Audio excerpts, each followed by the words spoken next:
What's happening, guys? Welcome to another video. Today we are just doing a really easy back to basics hot and fast brisket on my Weber Kettle here. It's going to be really easy, no fancy tricks or anything. It's just going to really suit people who just want to get into barbecuing and smoking meat, and start off with just something really simple and easy.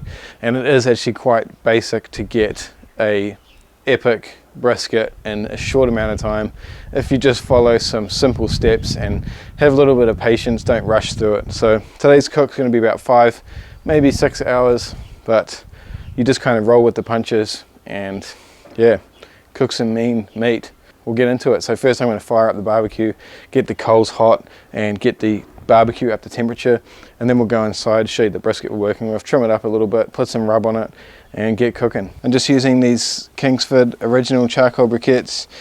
They're usually the ones I go for, and we are going to chuck some maple wood chunks on them.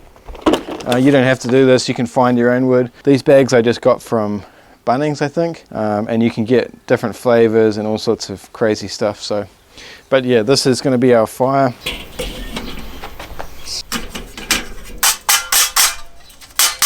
So this is what we're going to put the charcoal in for these, and just have them on each corner, but we'll show you that all set up as well.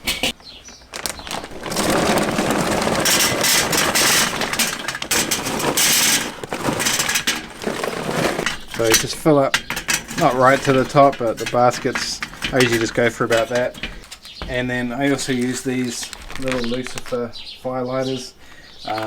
They just make it a little bit easier. I used to use my charcoal chimney and get some coals going and then just put them on either side. Either way, it's totally up to you guys. There's no right or wrong way.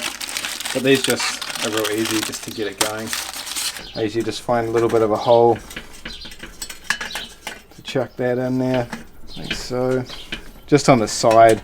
And then we'll chuck another one on this side as well.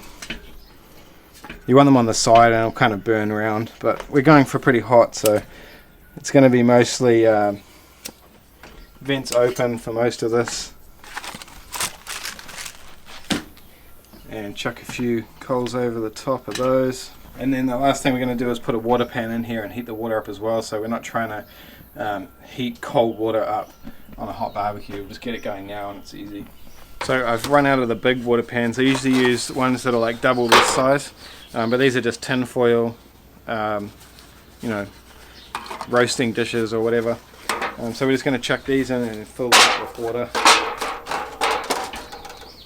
The reason we do this is, one, it keeps the barbecue clean, so you're not getting all the fat content dripping down, and it's just easy to clean up. And the other thing is, with a bunch of water in them, it just stabilizes the temperature and keeps it a little bit more even. So yeah, we'll go ahead and start filling that up. So like I said, just hot tap water. Get it heated up. We'll put some water on it once we come back and get the meat on.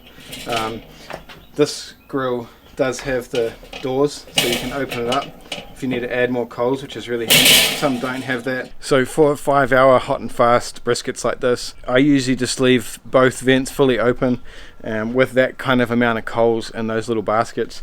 We're usually running in between 300 and 350 Fahrenheit. That'll just get us a real nice bark on the outside within maybe a couple of hours. Come back in like 2 hours time and then wrap it up in butcher paper or tin foil, but we'll talk about that a little bit later as well. So we're going to let that heat up and go and check out what brisket we've got. So here she is. This is today's brisket. I got this from the Aussie Butcher in New Lynn. I find the New Lynn one the best from what I've dealt with so far. I really like them. They just do a really great job, and I just have nothing but real good meat from them. This is a Wakanui point end brisket. This was $63 for 2.8 kilograms, and we're probably not going to cut much off this, so it should be more or less good to go. Like this, it's been pretty well trimmed up, but there's nothing really kind of hard. Some of this will come off, but it's all quite soft fat. The only thing you really want to cut off is that real hard fat that's not going to render down. So this is the rub I use. It's just one I've made up in my sweet little countersunk shaker, which I drilled some holes in the top. But the main ingredients is coarse pepper, salt, onion powder, garlic powder, and cayenne pepper, and a couple other little bits and pieces. But you can really just do like salt and pepper and it's going to taste fantastic. Or you can, like I said, add a bit of garlic powder in there. Experiment with whatever you like. Rubs as well they come with. So this is black meat one. I haven't tried this one yet. I was going to try it today, but I thought I'd stick with just a classic kind of salt, pepper, garlic powder. The one I really recommend from them that they use for brisket is called Bull Dust, and that tastes really awesome. But yeah, we're going to go more basic with this one. Homemade, so you don't have to worry about going out and buying stuff. So we'll chuck this on now anyway. You can put cover it in mustard if you want it to stick a little bit better, but this is still quite wet from bringing it out of the fridge. So yeah, mustard or Worcestershire sauce is a good one, but this we're just going to go straight on the meat and it'll be fine. We're going to get a pretty nice thick.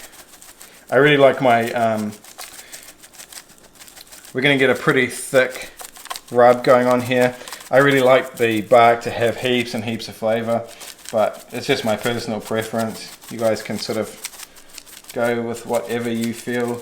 So this is all sweet now. It's 11:45 now. The barbecue should be all good to go, so we're going to take it out there, chuck some wood chunks on the coals and get this thing cooking. Alright, so we're almost up to temperature. I just took the lid off so it's dropped a little bit, so we're going to put some wood on and just get that fired up, and then we'll chuck our meat on. Just chuck that right on there.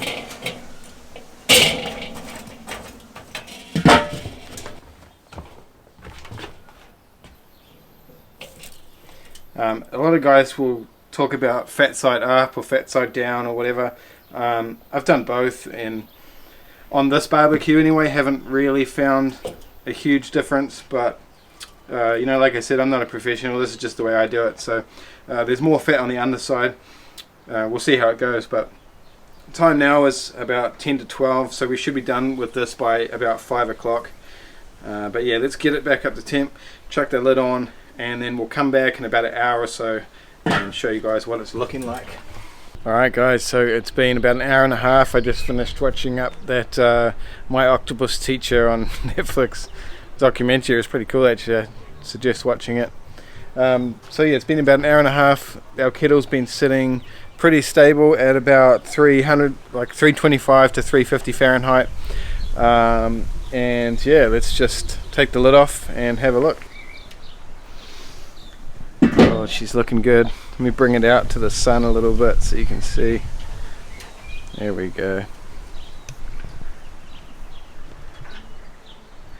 Yeah, so that's what we're after. Still nice and juicy. Smells amazing. I haven't put any coals on. This is literally the first time I've taken the lid off and had a look. But what we'll do is just shake down this baskets, because a lot of that will be dead coals.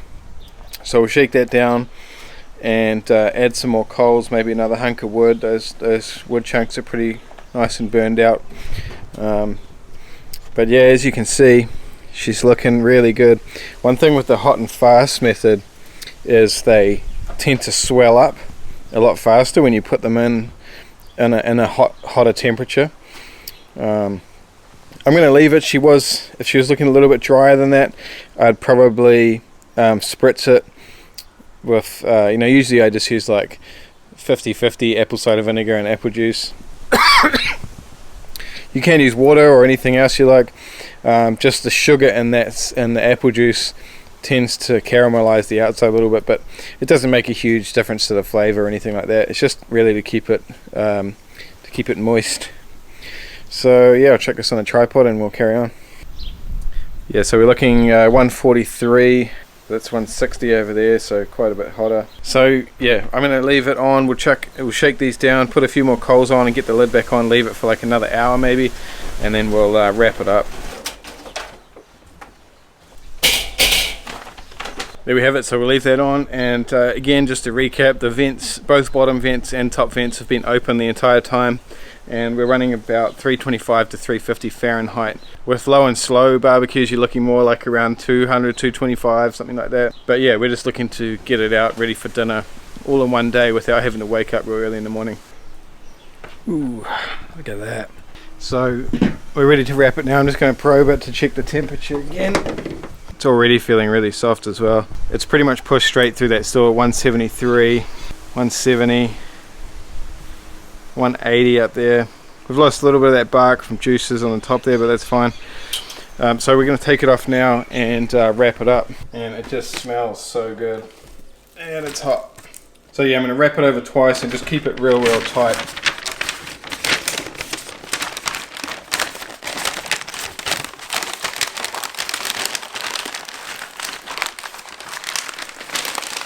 Like so.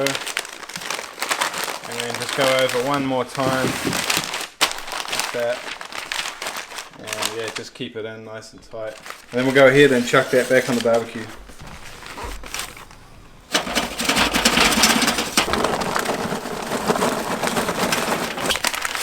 There you have it, guys. So like I said, that's 2.5 hours in. Usually, you know, you might be about 4 or 5 hours even if you're going to wrap in like a low and slow, if you're going for sort of 10-12 hours. But you're just looking for around that 150-160 degree Fahrenheit mark, and then you can wrap it up. You can push through, but you know, it tends to be a little bit dry and you'll get darker bark and all that kind of stuff. So everything's looking good. We're still looking for about 5 o'clock PM tonight. It'll be ready to go, so probably another 2.5 hours. But we'll check back in another, say, hour and a half, take some temperatures and just see how it's feeling. Alright, so it's just coming up on 5 o'clock. It's been 5 hours since we put it on.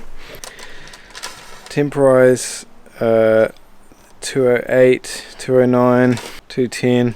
So temperature-wise we're good, but the main thing is, other than the friction of the paper, there's really not any friction at all with the meat. So see, once you get through the paper, it's just tender as.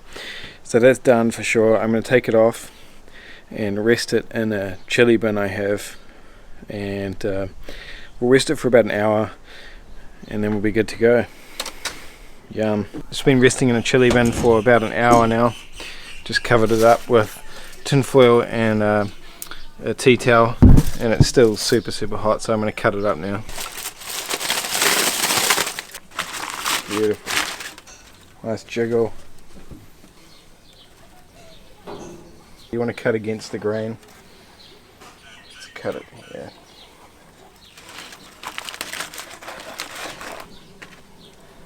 There you go, guys. 5-hour cook. Hangs over the knife nicely, which is what you want. You want it to be able to hang and not fall apart. And then, oh, look at that.